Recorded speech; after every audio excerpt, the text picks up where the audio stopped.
having walked 800 miles or ridden a horse from Birmingham, Alabama, all the way here. I'll bet that was an experience in itself, wasn't it? And so he was 9 years old when he arrived here in 1859. Over the next decade, he got an education, and he learned one thing. He learned that he was a very good violinist. My dad has told me how many times at night he would get out his violin. His wife, Annie, would play piano or organ, and they would have friends over, and they'd be playing and singing and all that kind of stuff. Can you imagine? And we have his violin. A cousin called me up one day and said, "I have the violin, if you want to buy it." I said, "Okay." I probably would have paid, almost any price, but it wasn't that much. So we got it, and it's in Champaign. I wish we could have brought it here and had somebody play it. But if we have a moment, we'll play a little 2-minute violin thing here that is very pretty to end all of this. Now we have a really cool surprise that's hiding under that branch over there too. We're not telling anybody yet, are we? Anyway, Isaac grew up, and in the 1870 census and 80 census, he was listed as a carpenter. So he became an expert carpenter to build homes and businesses. But he also had another burning desire, and that was to become a doctor. He studied with son, worked for, and probably cleaned up the messes of a lot of doctors in town over the decade of the 70s as a young man trying to learn medicine. He met this young lady named Annie Gordon, and they were married at the courthouse, right? That beautiful building in downtown Fort Worth. Well, I don't know if it was that building. It was probably in 1877. It wasn't that building. That's an incredible building, but you haven't seen it up close. Their wedding, I didn't put it in this book, but we have it. Their certificate. 1877, he married. 2 years later, they had a son, Joseph. Joseph was the name of her father. Was one of his names. And he was born in Fort Worth in 1878 or 9. We have their children here. He was born in 79, September 79. They moved then immediately to St. Louis, where he started medical school. Probably a predecessor of Washington University. And in that young boy, 2 years old, died just 2 years later, in July of 81. In November of 81, and he is buried in Bellefontaine, that's the way you say that? Bellefontaine Cemetery. We found his grave. I'm going to have a headstone place someday. 3 months later, my father was born there in St. Louis. Within a few months after that, by horse and buggy, they crossed the old bridge, Eads Bridge, on their way to Louisville, where he finished his medical degree, and his diploma is from Louisville, signed by about 20 professors. What he had to do to get that degree is hard to imagine. And then in 83, they came back to Fort Worth, the same route that Paul, you and Lynn took. As you've gotten to Memphis, that route was the route they took to get back here to start his medical career. He had a 10-year career here in medicine before he died. And it must have been a wonderful time. They had then another son, Bill, that's Uncle Bill, that we knew in Austin. And then they had another son named Mike, Isaac Michael, who was in 86, so a couple years younger. So Isaac then, just to summer, was a musician, a carpenter, and a doctor. He began his career in 83 here. In 87, he was elected by the city council as the city physician, which would be like the chief health officer. city council had 8 members. One of those members was named W.A. Darter, whom we just met. They took a vote. This was an elected position. They took a vote. It was 4 to 4. I told everybody to leave the room. They came back. They took another vote. It was 5 to 3.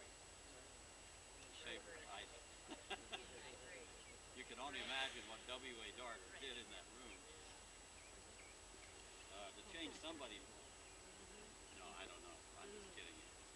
But you can imagine. So he became the city physician, and you can find in every Sunday paper a plea from the city physician to bring food, clothing, anything you could spare to the courthouse, and the city physician would distribute it to the poor. My dad told me, and Uncle Bill told me many times, the family, he would go out at night with his wife, Annie, and minister to the poor, and take care of people. And so that was his rule, and that's what he did. A beautiful job of it, because people loved him. But one day, somebody came to his office for help and had tuberculosis, an airborne disease. He caught it.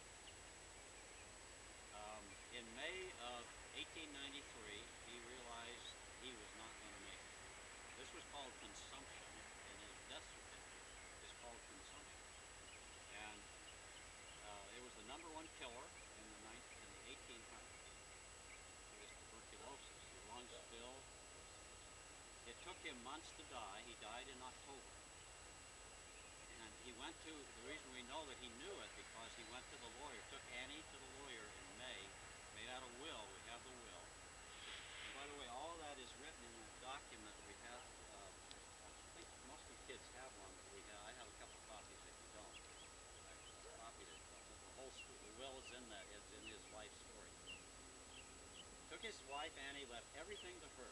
Left it in her hands to take care of 3 young boys, 12 years old, 10 years old, and 9 years old. Just the age of Lauren and Alex, and Claire, a little older, and 8. So you can imagine those kids coming here, the funeral, their daddy dying. It's really a beautiful, sad thing.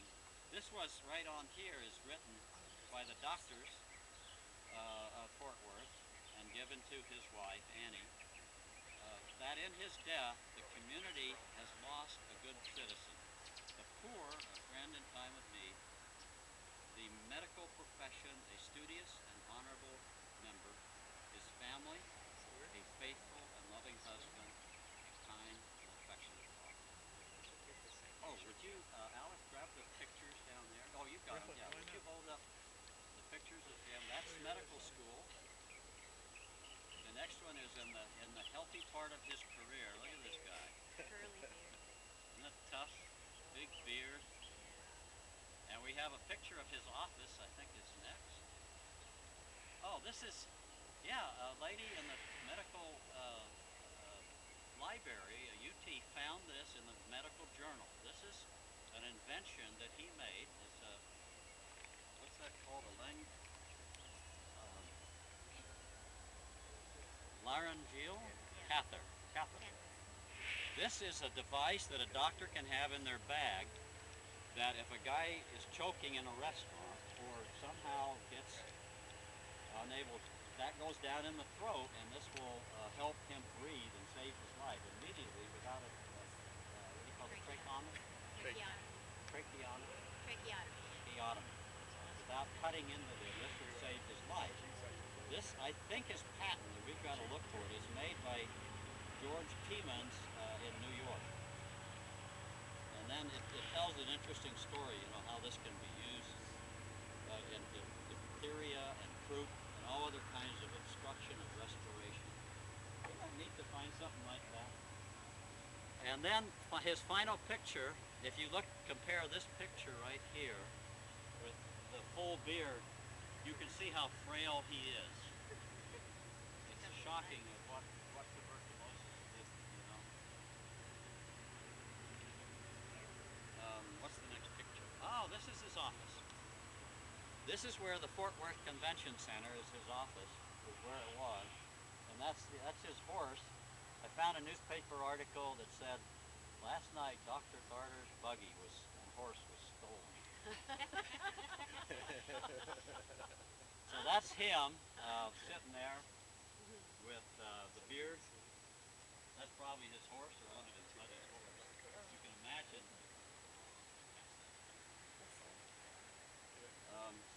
Yeah, that's good. Now, his wife Annie, she was an incredibly special woman. She was born, Paul, we verified this, in Chicago, Illinois. Awesome. Yeah, my dad wrote it in his journal by hand, and every record we have says Chicago, Illinois, 1858. So, huh? Well, I traced her in 1870. She is in the Kansas City census, near Kansas City, where Michelle and Alex live. Just south of Kansas City, she's in that census with her family. Then she must have migrated, so I don't know if she was in the fire or not. But, didn't she start the fire? And then she marries Isaac, moves to Fort Worth, and 7 years later she's married to Isaac in Fort Worth. Anyway, after he dies, she panics, and she marries a guy. And this guy says, Annie, we're going to sell all your property here in Fort Worth. My grandfather owned homes, houses, land. So they sold everything. They moved out to a ranch in Quanah.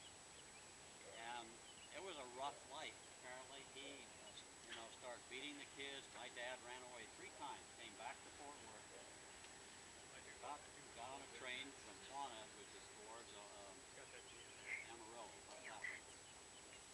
and finally W.A. Darter said, okay, you've lived with my family, you're my son. And then my dad stayed here, Uncle Bill and Mike stayed with her.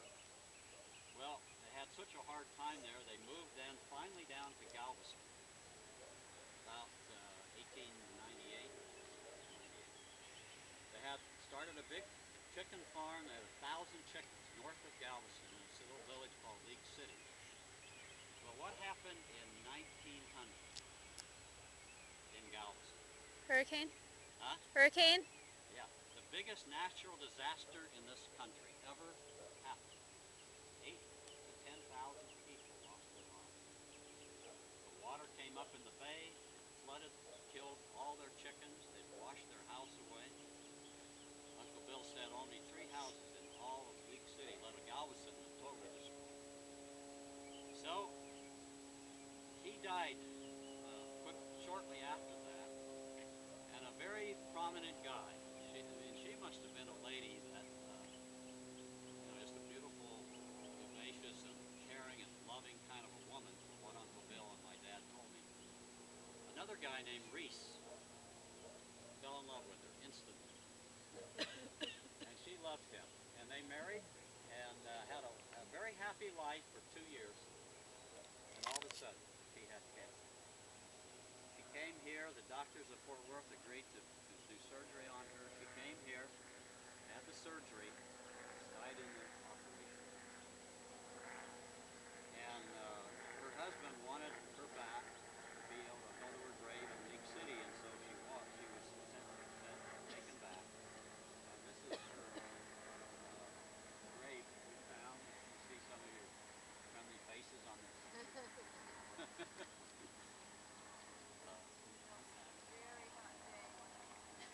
Yeah, that was a very hot day. And this little blurb down here, that was written about by her friends, it says, but perhaps the field of usefulness in which her best efforts of her life were given outside of her own home was in her ministration to the sick, the poor, the needy, and those in distress. In this capacity, she was a veritable angel of mercy, and she has been permitted in the name of the Master's name to care for the needy and the neglected. Isn't that beautiful? And we don't have a picture of it. That's good.